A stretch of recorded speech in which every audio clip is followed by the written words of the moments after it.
है क्योंकि भारत ने तुर्की को एक बड़ा संदेश दे दिया है। दरअसल भारत ने अपना युद्धपोत इन त्रिखंड तुर्की के पास वाले समुद्री इलाके में भेज दिया है, जिससे तुर्की की नौसेना परेशान हो गई। तुर्की ने अपनी समुद्री गश्त तक रोक दी है क्योंकि उन्हें डर लग रहा है। यह पहली बार नहीं है कि किसी देश ने तुर्की के सामने इतनी हिम्मत दिखाई हो, लेकिन भारत ने यह कर दिखाया है। अब सवाल यह है कि यह त्रिखंड क्या है और भारत ने ऐसा क्यों किया। तो आइए पूरी अपडेट को समझते हैं इस वीडियो में।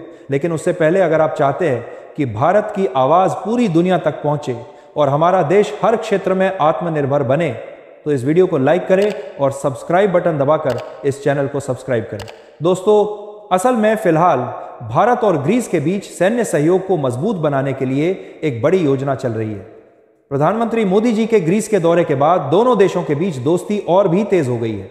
इसी बीच ग्रीस के निमंत्रण पर भारत ने अपना नौसैनिक बेड़ा भेजा है। यह बेड़ा अभी ग्रीस की नौसेना के साथ मिलकर भूमध्य सागर में नौसैनिक अभ्यास कर रहा है।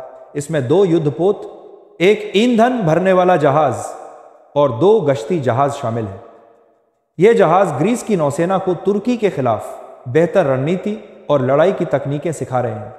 आसान शब्दों में कहें तो भारत ग्रीस की नौसेना को प्रोफेशनल ट्रेनिंग दे रहा है ताकि वे भूमध्य सागर में तुर्की जैसी गुंडागर्दी करने वाली नौसेना का डटकर सामना कर सके। जैसे एक अनुभवी मास्टर जी नए टीचर को पढ़ाने के तरीके सिखाते हैं, वैसे ही भारतीय नौसेना ग्रीस की नौसेना को सिखा रही है। वीडियो में आप देखेंगे कि एक जहाज भारतीय नौसेना का इंद्रखंड है और दूसरा ग्रीस का एचएस थेसिस्टिकल है। ये दोनों जहाज तुर्की की नाक के नीचे अभ्यास कर रहे हैं। भारतीय नौसेना ने इस दौरान कई तस्वीरें भी जारी की हैं जो दिखाती हैं कि ग्रीस की नौसेना बिना किसी डर के आत्मविश्वास के साथ प्रशिक्षण ले रही है। इससे पहले जब भी ग्रीस के जहाज भूमध्य सागर में गश्त के लिए निकलते थे तो तुर्की की नौसेना उन्हें रोक देती थी। कभी कभी तो पानी की तोप से हमला करके जहाजों को नुकसान भी पहुंचाती थी। मतलब तुर्की वही गुंडागर्दी दिखा रहा है जो चीन साउथ चाइना सी में जापान और फिलीपींस के साथ करता है। जैसे एक बड़ा भाई छोटे भाइयों को डराता रहता है, वैसे ही तुर्की दूसरे देशों को डराता रहता है। जैसे चीन किसी को अपने इलाके में आसानी से घुसने नहीं देता, वैसे ही तुर्की भी भूमध्य सागर में किसी को आराम से आने नहीं देता। लेकिन सच्चाई यह है कि तुर्की का भूमध्य सागर पर पूरा अधिकार भी नहीं है। यही कारण है कि जब भारत का आईएनएस त्रिखंड ग्रीस के इलाके में गया तो तुर्की ने विरोध किया और तुरंत जहाज वापस भेजने को कहा। हालांकि भारत ने साफ कर दिया कि आईएनएस त्रिखंड तब तक नहीं लौटेगा जब तक अभ्यास पूरा नहीं होता। वजह यही है कि यह जहाज ग्रीस के इलाके में है, तुर्की के नहीं। भारतीय नौसेना का कहना है कि उनका जहाज कानूनी और अंतरराष्ट्रीय नियमों के अनुसार ग्रीस की समुद्री सीमा में ही है। तुर्की को यह बात समझना मुश्किल हो रहा है। अब तक तुर्की की नौसेना ने भारतीय जहाज के पास आने की भी हिम्मत नहीं की। दरअसल एक अंतरराष्ट्रीय नियम है कि अगर 2 देशों के अभ्यास में कोई तीसरी ताकत रुकावट बनती है तो उसे दुश्मन माना जाता है। मतलब अगर तुर्की ने कुछ गलत किया तो भारतीय नौसेना सीधा जवाब दे सकती है। इसके अलावा इस समय ग्रीस को भारतीय नौसेना की मदद बहुत जरूरी है। तुर्की भूमध्य सागर में लगातार गुंडागर्दी कर रहा है। अगर भारत और ग्रीस साथ मिलकर रणनीति नहीं बनाते तो तुर्की और भी ज्यादा ताकत दिखा सकता था। देखिए दोस्तों, यह वही स्थिति है जो फिलीपींस में हुई थी। चीन साउथ चाइना सी में जब अपनी ताकत दिखा रहा था तो अमेरिका और जापान ने मिलकर वहां की सेना को सहारा दिया। जैसे स्कूल में बड़े बच्चे छोटे बच्चों की मदद करते हैं जब कोई बुली परेशान करता है, वैसे ही यहां भी हो रहा है। अब वही रणनीति ग्रीस और भारत के बीच लागू हो रही है। अब आप सोच रहे होंगे कि तुर्की बार बार क्यों कह रहा है कि भारत के जहाज वापस जाएं। इसका कारण साफ है कि तुर्की डर रहा है। जब से आईएनएस त्रिखंड और ग्रीस का एचएस थेसिस्टिकल भूमध्य सागर में है, तुर्की नौसेना ने अपनी कोई गतिविधि दिखाई तक नहीं। इसका मतलब यह हुआ कि भारतीय नौसेना का वहां होना ही तुर्की के लिए बड़ा डर बन गया है, क्योंकि अगर भारत और ग्रीस ने मिलकर कोई जवाबी कार्रवाई की तो तुर्की की नौसेना को भारी नुकसान हो सकता है। वैसे आपको बता दें कि ये सिर्फ एक ताकत का प्रदर्शन नहीं है, बल्कि ये रणनीतिक संदेश भी है।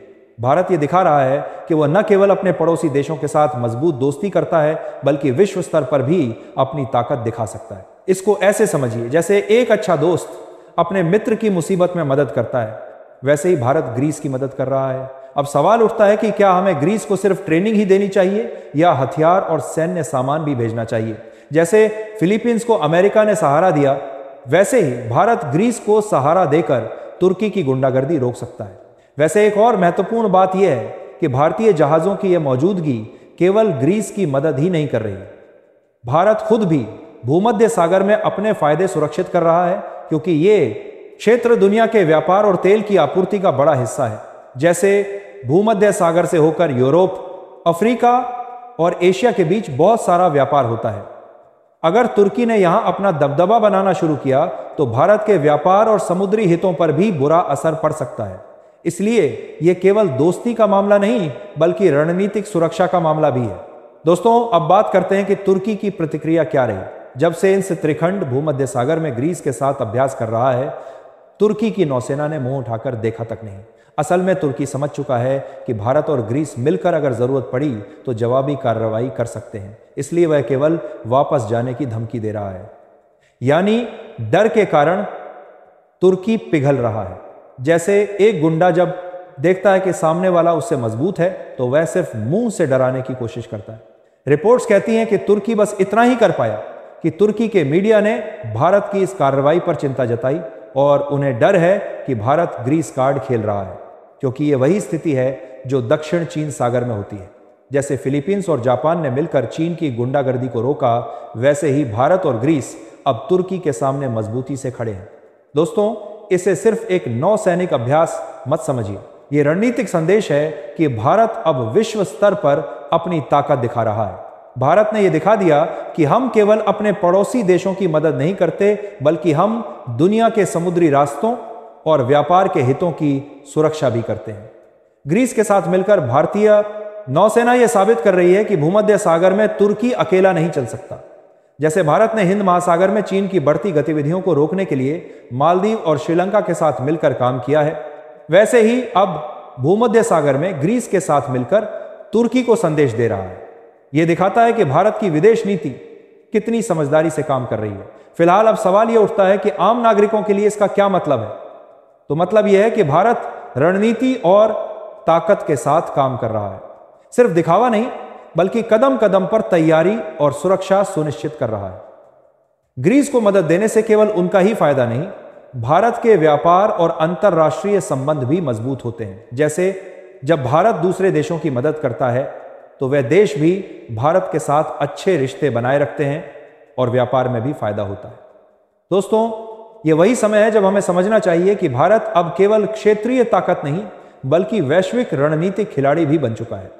जैसे क्रिकेट में भारत अब सिर्फ अपने घर में नहीं, बल्कि दुनिया के किसी भी कोने में मैच जीत सकता है, वैसे ही राजनीति और सैन्य मामलों में भी भारत दुनिया में अपनी बात मनवा सकता है। इस पूरे मामले से यह भी पता चलता है कि भारत की नौसेना कितनी मजबूत और प्रशिक्षित है। जब भारतीय जहाज वहां पहुंचे तो तुर्की को अपनी औकात याद आ गई। यह दिखाता है कि मेक इन इंडिया और आत्मनिर्भर भारत जैसी योजनाओं का फायदा हो रहा है। भारत अब अपने हथियार और सैन्य उपकरण खुद बनाता है और दूसरे देशों को भी बेचता है। अंत में यह घटना भारत के लिए एक बड़ी सफलता है।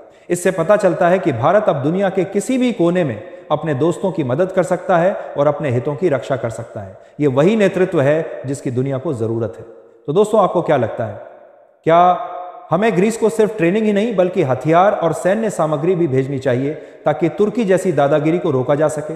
कमेंट में अपनी राय जरूर बताएं, क्योंकि ऐसा करने से पहली बात तो भारत तुर्की को काउंटर करेगा और दूसरी बात यह है कि इंडियन डिफेंस इक्विपमेंट की डिमांड और एक्सपोर्ट भी बढ़ेगा, जो कि भारत की इकोनॉमी बूस्ट करेगी। दोस्तों, ये थी आज की पूरी अपडेट, जो काफ़ी रिसर्च और मेहनत के बाद आपके सामने रखा गया है। और दोस्तों, जाते जाते एक छोटी सी हेल्प कर दीजिए, इस वीडियो को एक लाइक करके अपने दोस्तों तक शेयर करके हमारी मेहनत को सपोर्ट कर दीजिए। धन्यवाद।